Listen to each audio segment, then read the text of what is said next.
Hi there, I'm back with a new video, and if you saw the previous one I posted, you would know that I have INFP preferences in the Myers-Briggs system. And today that's what I'm going to talk about, how finding my personality type has been a rewarding journey.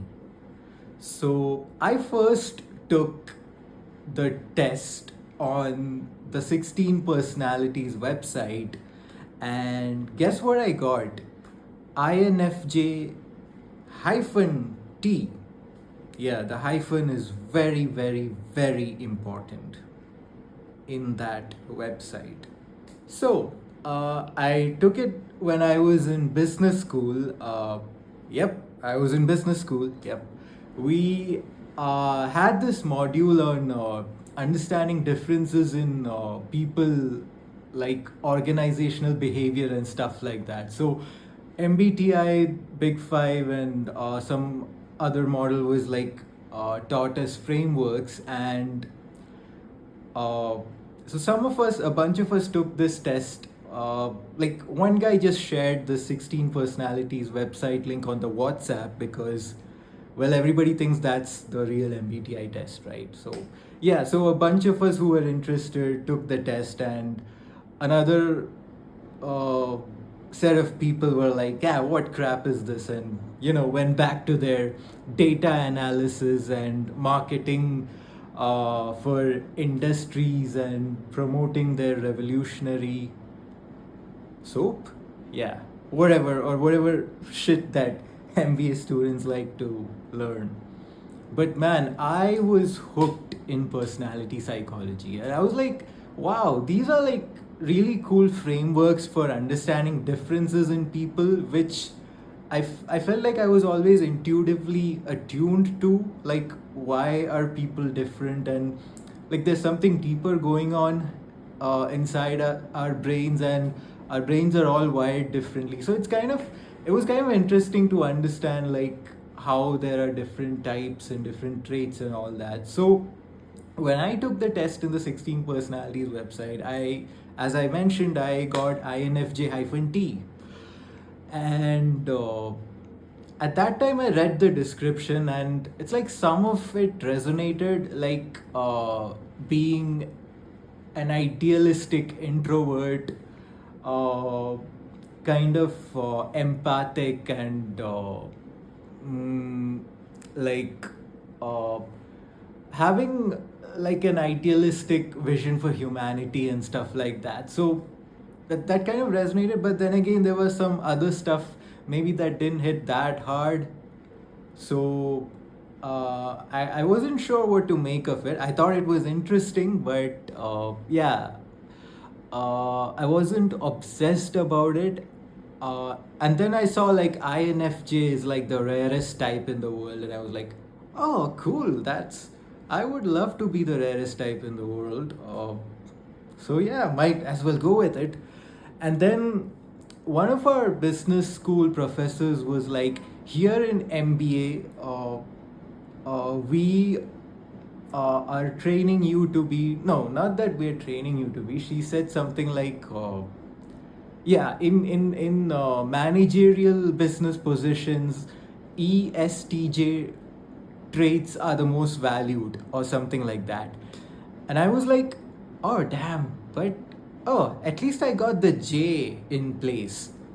Imagine being INFP. Imagine being that loser. I mean, who? I'm glad at least I have the J. I'm at least INFJ. Oof, thank God.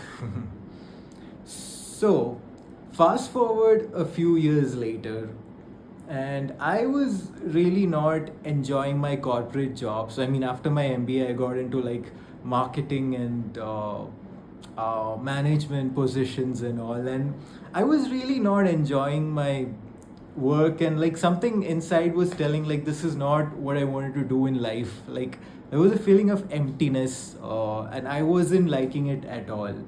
So it's then that I remembered I'd taken this personality type thing, and I kind of revisited it.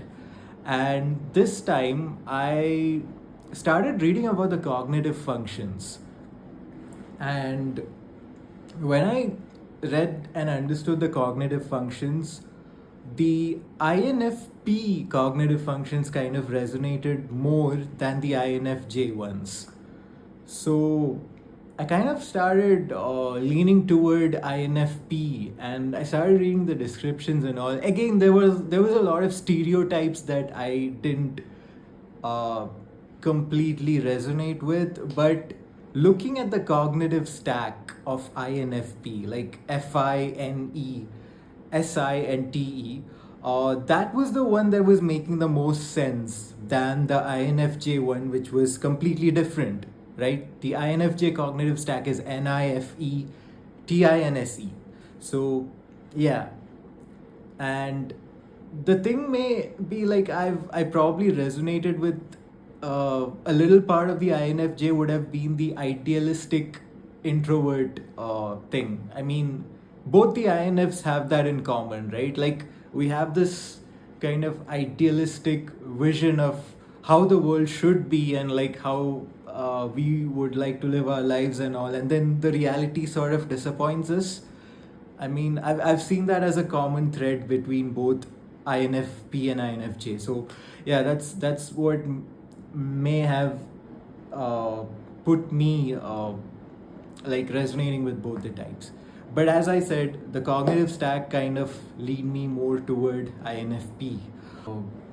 Yeah, so even though that I was kind of liking the MBTI system a lot, the fact that a lot of like, not a lot, I mean the fact that some mainstream people were saying like it's not entirely scientific, and like the big five is more accurate as a personality measurement system.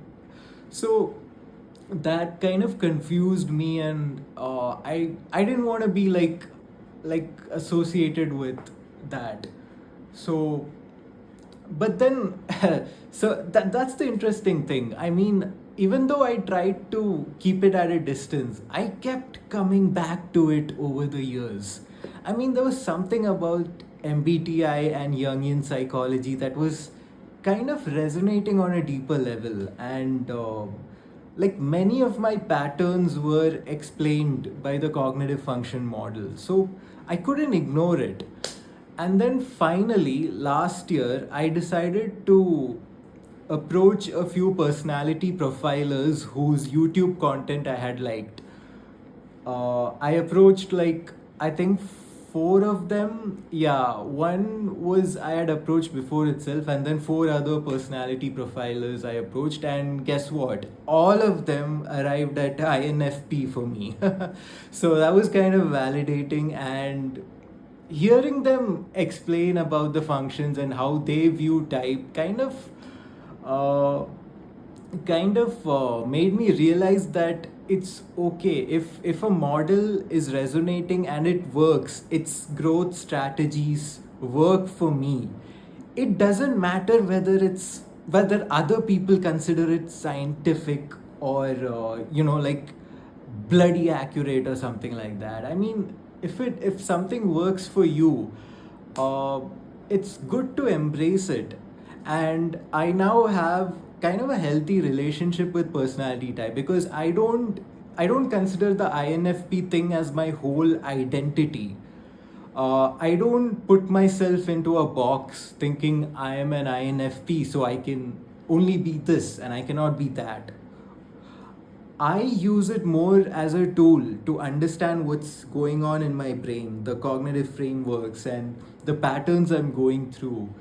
And I'm using it more as a tool for self awareness and personal growth, which I believe is the healthy place to be in when it comes to typology and mental models like these.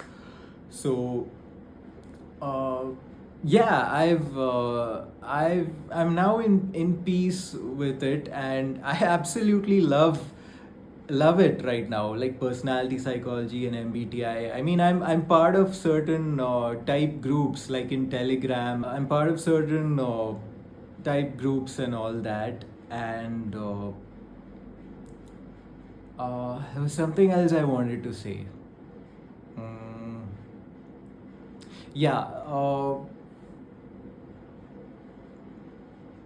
So yeah, and this is why and this is why I like personality hackers terms. They say that somebody has INFP preferences instead of someone is an INFP. John has ENFJ preferences instead of John is an ENFJ. So I kind of like have that you are not that type because you're not basing your whole identity on it, but it's the sort of preferences you have. Like I am not an INFP, I have INFP preferences. I feel like that's a very good definition and kind of a healthy state to be in. So that's all for today. That's what I wanted to say. I'll be back with more content like this, more INFP and personality psychology content. If you like this, please do like it. Yeah. And also hit the subscribe button for getting more of the content that I will post uh, someday. Okay. Bye bye.